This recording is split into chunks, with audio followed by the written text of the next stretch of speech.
Hello बच्चों, हमने जो नीट 2026 और क्लास 12 के हिंदी मीडियम के बच्चों की जो क्लास चला रहे हैं हम लोग, है ना, उसका आज 8वां लेक्चर है। 7 क्लासें ऑलरेडी हो चुकी है, आज 8वीं क्लास है ना, और कल 9वीं 10वीं भी हो जाएगी। तो दोस्त बेटा, आप लोग जो भी क्लास देख रहे हैं, आप लोग क्लास को वीडियो को लाइक नहीं कर रहे हैं, शेयर नहीं कर रहे हैं, सब्सक्राइबर नहीं बढ़ रहे हैं मेरे, और व्यूज भी नहीं आ रहे हैं। देखो बेटा, ऐसे ही चलता रहा तो आपकी ये नीट की क्लास तो आगे कंटिन्यू ऐसे तो होने से रही। आपको भी कुछ देखो, फ्री आप ले रहे हो, आपको कुछ करना पड़ेगा, आपको चैनल को सब्सक्राइब करना पड़ेगा, वीडियो को लाइक करना पड़ेगा और अपने दोस्तों के साथ शेयर करना पड़ेगा, ताकि मेरे व्यूज बढ़ेंगे तो मैं उससे मोटिवेट होके आपकी आगे बड़ी क्लास चलाऊंगा। ठीक है बेटा, तो आज की क्लास स्टार्ट करते हैं। प्रागण के कारक, प्रागण के कारक स्टार्ट करते हैं। देखो, प्रागण हम पढ़ चुके हैं पिछली क्लास के अंदर, प्रागण को हमने पढ़ लिया था। प्रागण होता क्या है ना, transfer of male gametes from परागकणों का परागकों से वर्तिकाग्र पर स्थानांतरित होना परागण कहलाता है। तो ये हमने ये भी बात की थी पिछले लेक्चर में, हमने ये भी पढ़ा था कि दोनों के दोनों ही युग्मक, नर युग्मक और मादा युग्मक, दोनों के दोनों ही अचल होते हैं। और जब अचल होते हैं, गतिशील होते तो गति करके पहुंच जाते, अचल होते तो किसी न किसी माध्यम से तो वो पहुंचेंगे ना। तो वो माध्यम पढ़ने वाले हैं, किस माध्यम से पहुंच, जब दोनों ही अचल हैं तो किस माध्यम से पहुंचेंगे? हवा के माध्यम से पहुंचेंगे, पानी के माध्यम से पहुंचेंगे, इंसेक्ट के माध्यम से पहुंचेंगे, जैविक कारकों के माध्यम से पहुंचेंगे, अजैविक कारकों के माध्यम से पहुंचेंगे। वो सब कुछ हम देखने वाले हैं। तो आप सबसे पहले लिखोगे परागण के कारक, परागण के कारक, परागण के कौन कौन से कारक हैं। तो देखो, इसके परागण के कारक को हम दो भागों में बांट सकते हैं। एक तो जैविक कारक कारक और दूसरा अजैविक कारक।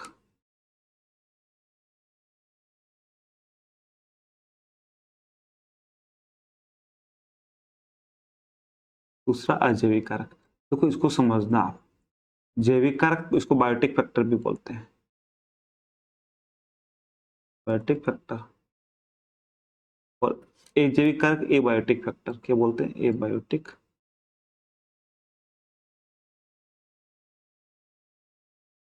फैक्टर। इसको समझना।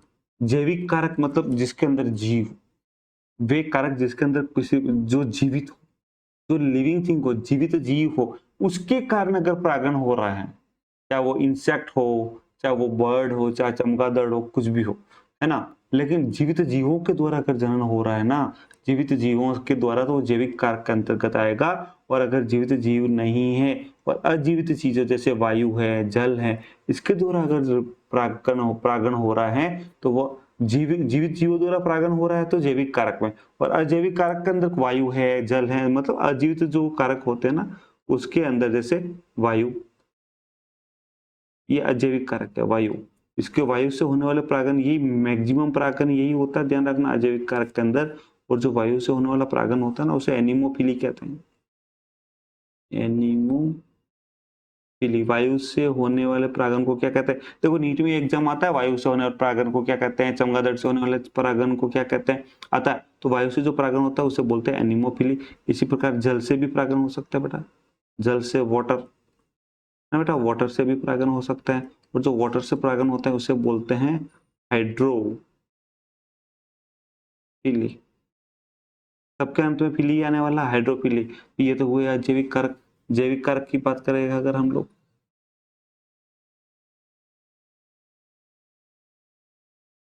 जैविक कारक की बात करें, करो जैविक कारक की बात। सबसे पहले कौन सा हो सकता है? इंसेक्ट हो सकते हैं, कीड़े मकोड़े हो सकते हैं, कीट हो सकते हैं। अगर कीट से परागण हो सकता है तो कीट से होने वाले परागण को क्या बोलेंगे, बताओ? एंटोमोफिली। इसमें भी फिली है, एंटोमोफिली, इसमें भी फिली है। कीट से होने वाले परागण को क्या बोलते हैं? एंटोमोफिली। इसके बाद में कीट से बहुत ज्यादा परागण होता है, ध्यान रखना, विशेष करके मधुमक्खी, 80% मधुमक्खी ही परागण करती है। इसके अलावा अगर बर्ड से, पक्षियों से अगर होने वाला परागण है तो उसके लिए शब्द यूज होता है ऑर्निथोफिली। ऑर्निथोफिली, फिली फिली शब्द के अंत में आएगा। पक्षी की जगह अगर चमगादड़ से होता हो, चमगादड़, पूछने वाला इंपॉर्टेंट चीज है, वही लिखा रहा हूं आपको। चमगादड़ से होने वाले परागण को क्या बोलेंगे? चिरोप्टेरोफिली, चिरोप्टेरोफिली कहेंगे। घोंगा जो होता है ना, घोंगा स्नेल, घोंगे ये भी परागण करते हैं, स्नेल, है ना। इससे होने वाले परागण को मेले को फिली, आप साथ में लिखते जाना ना बेटा। और अगर ह्यूमन करवाए तो हम लोग करवाएं, ह्यूमन हम लोग कराए, हम भी तो कराते हैं ना पर परागण, भाई हम भी तो पर परागण करवाते हैं ना। अगर हम लोग करवाएं तो एंटेरोफिली। इसके अलावा सर्प है, सर्प भी करवाता है। जो चिट्टिया होती है ना अंट, वो भी परागण कराती। ये कुछ इंपॉर्टेंट चीजें देखो। परागण जो है, पर परागण जो है, पर परागण के लिए कुछ कारक होते हैं, कुछ जैविक कारक होते हैं, कुछ अजैविक कारक होते हैं। परागण के कारक मतलब पर परागण, जैविक कारक मतलब जिसमें जीवन होता है, जो जीवित होते हैं, जो लिविंग थिंग है। अजैविक कारक मतलब जो नॉन लिविंग थिंग है। अजैविक कारक के अंदर तो वायु है, जल है, ये आते हैं सामान्यतः। वायु से होने वाले परागण को बोलते हैं एनिमोफिली, और जो जल से परागण होता है उसे बोलते हैं हाइड्रोफिली। देखो ये याद रखना है आपको, हाइड्रोफिली, ठीक है। और जो जैविक कारक है, जैविक कारक में अगर कीट से परागण होता है तो एंटोमोफिली, ठीक है। पक्षी से अगर परागण होता है तो ऑर्निथोफिली। चमगादड़ से परागण होता है तो चिरोप्टेरोफिली, चिरोप्टेरोफिली। घोंगे स्नेल से होता है तो मेलेकोफिली। ह्यूमन कराता है तो एंटेरोपोफिली, है ना। तो ये कुछ आपको याद रखना है। इसके अलावा मैंने आपके लिए एक टेबल भी ली है, टेबल भी लाया है। तो कीट के द्वारा परागण होता है तो एंटेरोपोफिली, एंटरमोफिली। ये बुक की डायरेक्ट मैंने कॉपी की है और ये आपके लिए लाया है। और इसके एग्जाम्पल है कैप्सेला, और इसके परागकणों की विशेषता भी मैंने साथ में लिखी। अभी परागकणों की विशेषता मैं समझाने वाला हूँ सबकी। अभी मैं परागकणों की विशेषता समझाने वाला हूँ, तो ये टेबल दोबारा देखेंगे, है ना। अभी तो आप सिर्फ ये याद रखो, कीट द्वारा परागण, कीट परागण, वायु द्वारा होने वाला वायु परागण एनिमोफिली, जल द्वारा हाइड्रोफिली, जंतुओं द्वारा परागण होता है तो जूफिली, सब में फिली आएगा, ध्यान रखना। पक्षी द्वारा होता है तो ऑर्निथोफिली, चमगादड़ द्वारा होता है क्रिप्टेरोफिली, सर्प द्वारा होता तो ओपियोफिली, और घोंघा है तो मेलेकोफिली। ये कुछ शब्द हैं आपको याद रखने हैं, एग्जाम्पल इसके सबके लिखे हुए। आप चाहो तो वीडियो को रोक के पुश करके इसकी जो है या तो स्क्रीनशॉट ले लो, और या फिर वीडियो को रोक कर जो है आप चाहे तो इसको नोट भी कर सकते हो आप अपनी कॉपी के अंदर, है ना बेटा। इसको नोट भी कर सकते हो आप अपनी कॉपी के अंदर, ठीक है बेटा। अब जो है हम एक एक परागण, इसका जो परागण के कारक है उनको लेके उसकी पढ़ाई करेंगे, उसका स्टडी करेंगे, डिटेल स्टडी। तो सबसे ज्यादा जो परागण होता है वो वायु द्वारा होने वाला परागण है। सबसे ज्यादा होने वाला परागण कौन सा बेटा? वायु परागण है। कौन सा है सबसे ज्यादा होने वाला? वायु परागण। आप लिखो, देखो मैंने एनसीईआरटी की लाइन टू लाइन लिखी है आपके, लेकिन मैं आपको सिंपल से बता रहा हूँ। अगर देखो वायु से परागकण अगर जा रहे हैं, वायु से परागकण अगर जा रहे हैं, तो आप मान के चलो परागकण कैसे होंगे? वायु से जाने वाले परागकण जो होंगे वो हल्के होंगे। कैसे होंगे बेटा? हल्के होंगे, चिपचिपे नहीं होंगे, ताकि कहीं चिपके नहीं, हल्के होंगे, चिपचिपे नहीं होंगे। लेकिन जो वायु से जो परागकण जाते हैं ना, परागकण, ये दिशाहीन, किधर भी उड़ के किधर से किधर भी जा सकते हैं। कैसे जाते हैं? दिशाहीन होते हैं। तो इनको पकड़ने के लिए जो वर्तिकाग्र होती है ना बेटा, उसके ऊपर इस प्रकार के रोम पाए, जैसे दिख रहे हैं ना आपको ये रोम, वर्तिकाग्र के ऊपर ऐसे रोमिल वर्तिकाग्र होती है बेटा। क्या होती है? रोमिंग वर्तिकाग्र होती है। और इसमें क्या देखो, वायु परागण में क्या होता है कि स्वयं जाति का ही परागकण आए स्टिग्मा के ऊपर, वर्तिका के ऊपर, जरूरी नहीं है। तो दूसरा जाति का भी परागकण आ जाता है। तो इसमें सामान्यतः जो है एक एक ओव्यूल ही होता है, एक अंडाशय के अंदर एक ओव्यूल ही होता है सामान्यतः, ठीक है। अब देखो अजीवीय परागकण में वायु द्वारा परागण सर्वाधिक परागण होता है, ये मैं आपको बता चुका हूँ, ठीक है। इसके परागकण चिपचिपा नहीं होता, परागकण में हल्के होते हैं ताकि हवा में आराम से उड़ सकें, आराम से हवा में भाव में प्रसारित हो सके, उड़ सके। और इसकी जो वर्तिकाग्र होती है वो रोमिल होती है ताकि उसको आराम से अपने अंदर पकड़ सके, उसको परागकण को पकड़ सके। अच्छा देखो जैसे ये रोमिल है ना बेटा, ये रोमिल है तो ये क्या करेगी? परागकण को आराम से पकड़ लेगी। तो पकड़ने के लिए रोमिल होनी चाहिए। इसके अलावा क्या होता है कि अगर जब हवा में उनके दिशा विहीन तैर रहे हैं वो, तो अब उनको पादप को क्या करना पड़ेगा कि नंबर ऑफ परागकण जो बहुत ज्यादा रखना पड़ेंगे परागकण, ताकि कम से कम एक दो परागकण तो पहुंचे, हजारों निकला, उसमें से कुछ 500 600 तो पहुंचे हजारों में से, तो इसलिए उनको नंबर ऑफ परागकण बहुत ज्यादा रखने पड़ेंगे वायु परागन के अंदर। ठीक है, अब वायु परागन के बाद हम देखेंगे कीट परागन। क्या देखेंगे बेटा? कीट परागन, कीटों से होने वाला परागन। अब देखो आप समझना, कीट में भी लगभग 80% तो कौन? मधुमक्खी करती है, ध्यान रखना। कीट में भी 80% परागन तो मधुमक्खी करती है। कितना? 80% तो लगभग हनी बी, मधुमक्खी ही परागन करती है। अब समझना कीट परागित पुष्पों को आप समझना, कीट को परागन करना है तो पुष्प क्या ना होना, कैसे होने चाहिए? उस कीट का वजन सहन करे तो आकार में बड़े होने चाहिए, ताकि कीट आराम से आ सके। अगर वो तड़ाके भड़ाके वाले, मतलब कलरफुल अगर फूल नहीं होंगे तो कीट क्यों आएंगे? तो फूल के अंदर कलर्स भी होने चाहिए। अच्छा, कलर खाली कलर के लिए कीट आएंगे क्या? नहीं, उसके लिए उसके कुछ न कुछ इनाम भी होना चाहिए कीट के लिए, जैसे शहद है, मकरंद है, कुछ ऐसा होना चाहिए, है ना? तो फूल के अंदर मकरंद युक्त फूल होना चाहिए, आकार में बड़ा होना चाहिए, कलरफुल होना चाहिए, रंगीन होना चाहिए, तब जाके वो आएंगे।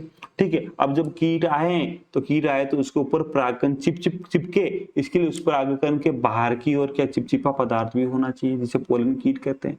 हमने पढ़ा था पोलन कीट, पहले वाले लेक्चर में पढ़ चुके हैं। पोलन कीट टेपिटम के कार्य टेपिटम पढ़ा था, उसमें टेपिटम में पढ़ा था कि टेपिटम पोलन कीट का स्त्रावन करती है। तो टेपिटम, वो पोलन कीट यहाँ काम आता है, उस इंसेक्ट से चिपकने के लिए पोलन कीट काम आता है। तो अगर कीट से परागन हो रहा है तो पोलन कीट को भी, परागकण को भी चिपचिपा होना चाहिए, ताकि वो आराम से उसके चिपक जाए, है ना? और उसके बाद उसकी वर्तिकाग्र हो, उसको भी चिपचिपी होनी चाहिए, ताकि जब कीट पहुंचे तो परागकण को अपनी ओर अटैक करके खींच ले। तो ये सारे इसके अंदर गुण होने चाहिए। ज्यादातर 80% परागकण तो जो है मधुमक्खी ही करती है। जैसे प्रीम रोज का भी आपको एक एग्जाम्पल है ना? लघु वर्तिकाग्रीय पुष्प और दीर्घ वर्तिकाग्रीय पुष्प। इसके अंदर वर्तिका लघु है, छोटी है, और परागकण लंबे हैं। इसके अंदर जो है पुंकेसर लंबा है, ये लंबा पुंकेसर है, वर्तिकाग्र छोटी सी है, यहाँ यहीं रुक जाती है। और इसके अंदर ये पुंकेसर छोटे से हैं और वर्तिका लंबी है। ये हम पर परागन की विशेषता जो पढ़ा है उस पर पढ़ चुके हैं। पर परागन की विशेषता हम पढ़ चुके हैं, या तो वर्तिकाग्र लंबी होगी या पुंकेसर लंबे होंगे। इस प्रकार पर परागन का लिए अनुकूलन है ये। ठीक है, ये साल्विया ये आपका प्रैक्टिकल का भी इंपॉर्टेंट क्वेश्चन है। साल्विया में भिन्न परिपक्व, मतलब पुंकेसर और स्त्री केसर दोनों के परिपक्व होने का टाइम अलग अलग होता है। तो देखो साल्विया के अंदर मधुमक्खी जब आती है तो इसको शहद चूसने के लिए, तो पुंकेसर से ऊपर परागकण इसके ऊपर गिर के चिपक जाते हैं।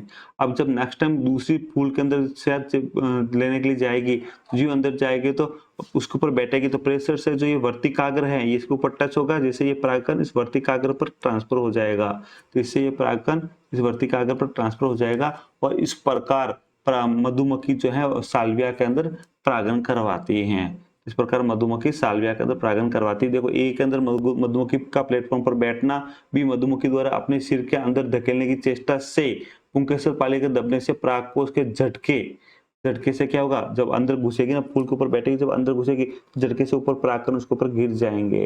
तो उसके ऊपर गिर गए तो पीठ के ऊपर परागकण चिपक गए, है ना? पीठ पर परागकण लिए मधुमक्खी जब दूसरे फूल के अंदर जाएगी तो वहां पे भी बैठेगी, अंदर घुसेगी तो वर्तिकाग्र उसे टच होगी, इसे परागकण को वो उठा लेगी। इस प्रकार कीट परागन होता है। अब बात करते हैं जल परागन। किसकी बात कर रहे हैं? जल के द्वारा होने वाला परागन, जल परागन। क्या बोलते हैं वाटर परागन को? बताओ, आप लिखो जल परागन को क्या बोलते हैं। अभी बात की थी हाइड्रोफिली, है ना? देखो इसके अंदर एग्जांपल है एक तो वेलिस्नेरिया का। तो वेलिस्नेरिया के अंदर क्या होता है, जो मादा पुष्प होता है इसका, ये देखो डंठल की लंबाई बहुत ज्यादा होती है, नर पुष्प छोटे होते हैं, और उसमें से नर पुष्प जो बीच में से टूट के बहुत सारे परागकण जो है सरफेस के ऊपर बह जाते हैं। ठीक है, तो देखो इसको समझने के लिए 1-2 मिनट के लिए हम थोड़ा सा डिटेल इसकी लेंगे। आप थोड़ा सा समझना, इसको वापस आके इस जो अभी डायग्राम इसको वापस समझेंगे। आप इसमें समझना जल परागन जो है 2 प्रकार का होता है। जल परागन को थोड़ा सा डिटेल में समझते हैं। जल परागन 2 प्रकार का होता है। ठीक है बेटा, एक तो होता है अधिजल परागन,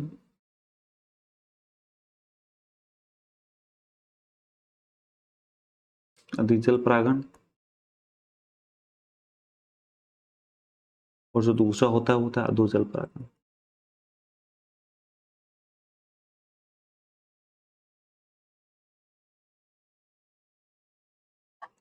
ठीक है, अधिजल परागन को एपी हाइड्रोफिली और जो अधोजल परागन हाइड्रोफिली।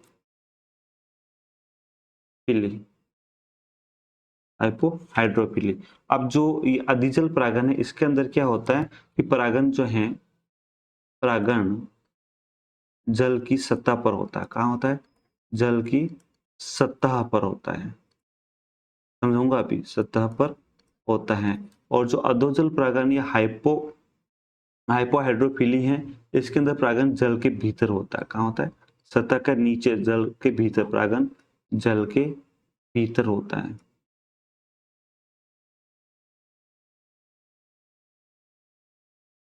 भीतर होता है, ठीक है। इसके अगर एग्जाम्पल देखें, एग्जाम्पल देखा तो इसके अंदर वेलिस्नेरिया देखेंगे, अब हम अभी 2 मिनट बाद देखेंगे वेलिस्नेरिया।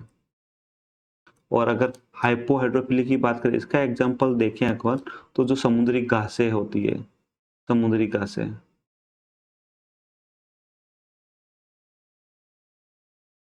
घास, समुद्री घासें जो होती हैं, ठीक है बेटा। अब ये ध्यान रखना, अब ये दोनों में से चाहे कोई सा भी हो, पर पोलन ग्रहण या परागकण का जो गति करने का जो तरीका है, परागकण का जो मूवमेंट होता है, वो निष्क्रिय गति जो होती है वो निष्क्रिय होती है। तो बेटा एक होती है सक्रिय, एक होती है निष्क्रिय। निष्क्रिय मतलब बिना किसी एनर्जी के खर्च किए हुए अगर कोई गति हो तो उसको बोलते हैं निष्क्रिय, पैसिव या निष्क्रिय। तो इसमें परागकण को कुछ नहीं करना, पानी के बहाव के साथ बह के जा रहा है, तो परागकण को अपने को कुछ नहीं करना, तो किसी प्रकार की कोई एनर्जी खर्च नहीं कर रहा है। तो चाहे अधिजल परागन हो चाहे अधोजल परागन हो, परागकण तैर के नहीं जा रहा है। आप लोगों ने पढ़ा ना पहले, आपको याद होगा एल्गी, ब्रायोफाइट, टेरिडोफाइट, जिम्नोस्पर्म, है ना, ये पढ़ रखे हैं हमने। तो एल्गी में या ब्रायोफाइट में, टेरिडोफाइट में निषेचन के लिए जल की आवश्यकता थी, जो कि पानी के अंदर इसके परागकण तैर के आते थे। तो यहाँ पर ये तैर कर नहीं जा रहा है, ये निष्क्रिय रूप से जा रहा है। ठीक है बेटा, ये निष्क्रिय जा रहा है, इसमें परागकण तैर कर नहीं जा रहे हैं, ये निष्क्रिय रूप में जा रहे हैं। ठीक है, पानी निष्क्रिय रूप में जा रहे हैं। एल्गी, ब्रायोफाइट, टेरिडोफाइट में भी जल की जरूरत थी और यहाँ पे भी इनको जल की जरूरत है। तो अधिजल और अधोजल परागन, अब यहाँ पे समझना, अब आप समझ चुके। अब वेलिस्नेरिया की बात करते हैं। वेलिस्नेरिया के अंदर क्या होगा? मादा पुष्प होगा, इसका ये डंठल लंबा होगा। इसका क्या होगा बेटा? डंठल लंबा होगा। और जो नर पुष्प होंगे ये किनारों से टूट जाएंगे और इसमें से परागकण जो है जल के बहाव के साथ ऊपर आ जाएगा। और जब जल के साथ साथ ये परागकण आते हैं, देखिए परागकण है, जल के बहाव के साथ ही जब ये परागकण इस वर्तिकाग्र के पास आते हैं तो वर्तिकाग्र से चिपक कर अंकुरित होकर पर परागण कर लेते हैं। तो जल द्वारा इस प्रकार वेलिस्नेरियम परागण होता है। इसके अलावा कुछ समुद्री घासें होती हैं। समुद्री घासों में क्या होगा कि उसमें जल की सतह पर परागकण नहीं आएंगे।